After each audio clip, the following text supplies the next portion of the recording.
Hello, it's Jimmy here.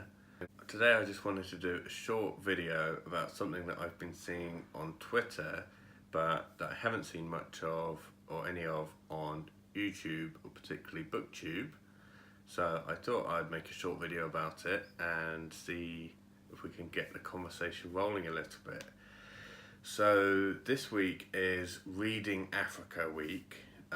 This is a week initiated by Catalyst Press, which is an indie publisher of books by African authors and about Africa.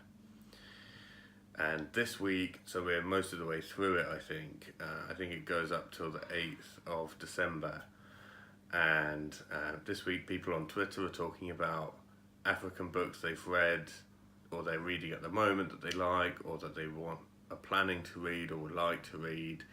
And lots of publishers especially who publish books by African authors or specialise in that, have discounts this week. So it's worth looking on Twitter and searching the hashtag Reading Africa and seeing if you can find a bargain or something like that.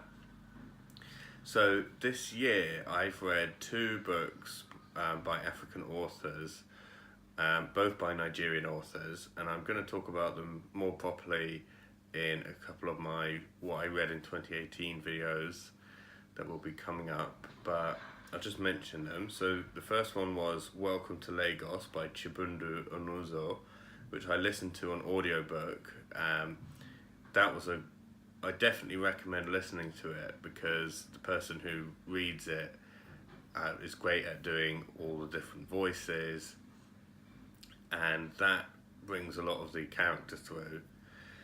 I really enjoyed that. The other one I read is Freshwater by Akwaeke Emezi that I read in a physical copy. That was a really interesting book too.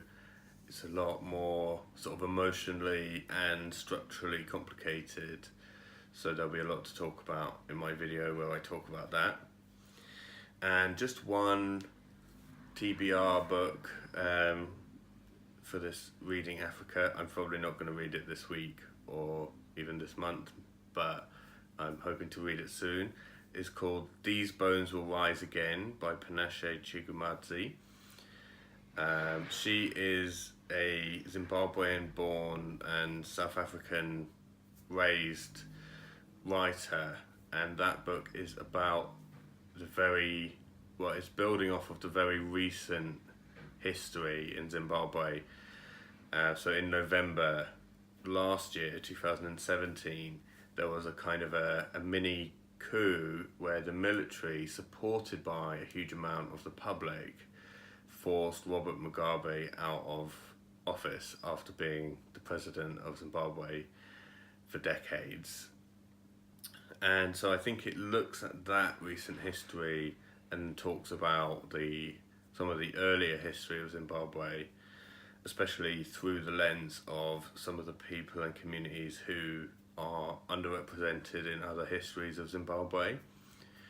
So I don't know much more about it than that, but it looks really interesting, so I'm looking forward to reading it. So let me know, maybe I'm inviting people to make their own videos for Reading Africa Week. What books by African authors have you been enjoying lately, and what books are you looking forward to reading?